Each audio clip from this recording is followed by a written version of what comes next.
Всем салют!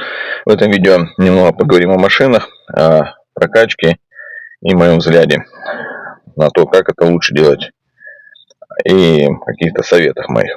Ну, в первую очередь, большинство игроков, да, то есть не супер топ, у которых там все прокачано, все вкачано, да, используют 2-3 машины.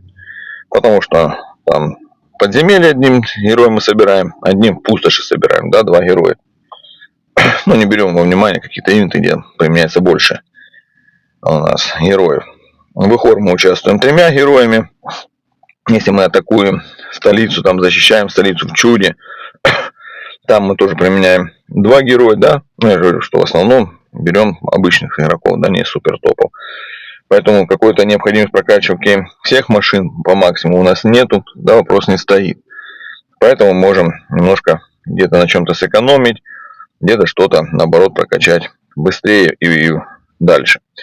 Ну, в первую очередь, это сейчас касается ветки исследований, да, тут нам добавили много всего, и, соответственно, высокие требования, вот, по затратам именно фрагментов машины, которые получать сейчас можно много где, да, дали возможности, но все равно там фантастическое количество для одной машины, это 3300 фрагментов нужно. Поэтому стараемся прокачивать в первую очередь за эти фрагменты то, что усиливает все машины, да, и это в первую очередь жизни. Жизни очень важны, жизни помогают нам выдержать урон как машин соперников, также урон от магии, используемый героем соперника, и от зверей. Вот. Потому что прокачка физзащиты, маг-защиты, да, которая есть, она дает нам возможность там выдержать удар юнитов, да, но механика немножко давно изменилась, поэтому юниты не атакуют машины. То есть, опять же, если вы прокачаете хорошо здоровье, тогда они не будут атаковать машину, у них очень большое количество здоровья, а будут атаковать другие войска, да. Соответственно, машина сейчас дольше всех живет, часто выигрываются бои именно машины, да, на поле боя остается одна машина там с парой процентов. Вот, поэтому маг-защиту, физ-защиту оставляем на потом. Так как мы прокачаем, даже если вы закончите прокачку центральной ветки, да, прокачаете скорость. Скорость тоже важнейший фактор. Но опять же, это мое мнение, да, то есть если машина стреляет быстрее, это лучше, это правильнее. Что недавно столкнулся с теорией, что там, к примеру, бизонная пасть лучше стреляла потом, для того, чтобы она выстрелила потом. Причем, я так и не понял всей сути теории, что следующий ход начинается, и она там урон огнем наносит.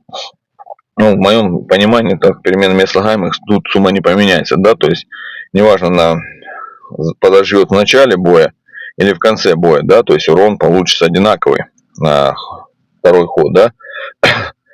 Но смысл в другом, то есть машина, которая стреляет быстрее, чем ходит оранг, она бьет по сопернику, наносит урон, снимает очень много войск, да, со стеком, если даже массовая машина, если бьет там единичными, то есть, неважно, да, то есть она снимает довольно-таки большое количество войск, сейчас там и 1500, и 2, бывало, мне стреляли, что стек убивает сразу, минус стек, соответственно, мы уже выиграем, то есть, если у вас машина в начале боя стрельнула, снесла там стек дракона, все, ваши войска ходят, имеет преимущество, зарабатывает больше душ, так как уже нам плюс 1 стек, получает меньше урона, и, соответственно, то, что потом машина соперника походит в конце, да, тоже может какой-то убьет стек.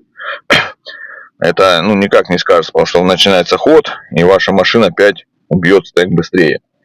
Или нанесет больше урона, да, или подбитый полустек, проще вашим войскам будет его добить, или же получить от него меньше урона. Поэтому скорость важна.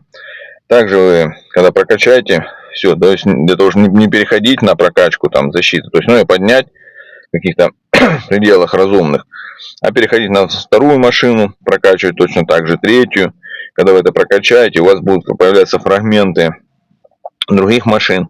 Можно, да, не качая, к примеру, ее там на максимум, Вот, как бы, да, вот, первого уровня я не стал, я могу их поднять выше уровень, да, могу одну из этих троих машин на максимум поднять, ну и пока не нужно. Ну вот я дошел и здесь вот прокачал. Теперь что я делаю? Я беру в магазине, вот, скупаю материалы, вот я скупил, да, сейчас палатки, и буду вот прокачивать, потихонечку прокачивать палатку. У меня есть вот материал для того, чтобы это улучшать, да. Колесо технологий у меня есть, да, забываю. Соответственно, я теперь буду получать фрагменты палатки и прокачивать жизни, да, увеличивать жизни своим основным машинам. То есть, ну, тут очень много нужно материала. Как бы, поэтому потихонечку, неделька за неделькой буду брать, да, то есть, и сейчас я, например, в магазине все время скупал все вот эти шестеренки, золотые и все остальное, да, сейчас, в принципе, скорее всего, я этого делать не буду, пропущу, я буду брать только, вот, технологию, да, надо брать обязательно, технологию, и вот буду брать этот самый фрагменты на палатку, на танк, так как здесь тоже самое нужно прокачивать, нужно идти сюда, будет доходить здесь дальше, да, то есть фрагменты будут нужны, они есть, ну, то есть прокачивать, пройти сюда дальше и поднять точно так же жизни всем машинам, да, то есть в моем случае, ну, основным машинам, 3-5, да, в принципе, я могу завести мобилизацию, там, из 10 героев пойти в какую-то атаку, 10 машин у меня, в принципе, плюс-минус есть, чтобы сходить в атаку, вполне хватает. Ну, эти машины останутся, да, то есть пока не буду. Поэтому, если, к примеру, появится какая-то новая супермашина, да, то есть желательно иметь камень сброса, да, потихонечку собираются, берете, разбираете какую-то машину и получаете новую. Ну, вам опять же будут нужны фрагменты на то, чтобы ее улучшать, да, то есть тоже дело не быстрое, но потихоньку можно будет делать. Вот такие вот моменты, да. Более детально мы на стриме говорили о машинах. В принципе, ну, тема такая не маленькая, да, то есть много каких-то нюансов, быстро не расскажешь в видео. Но машины сейчас одна из самых решающих на поле сражения, поэтому уделите им максимальное внимание, старайтесь прокачать как можно больше, сильнее. На этом все. Всем спасибо.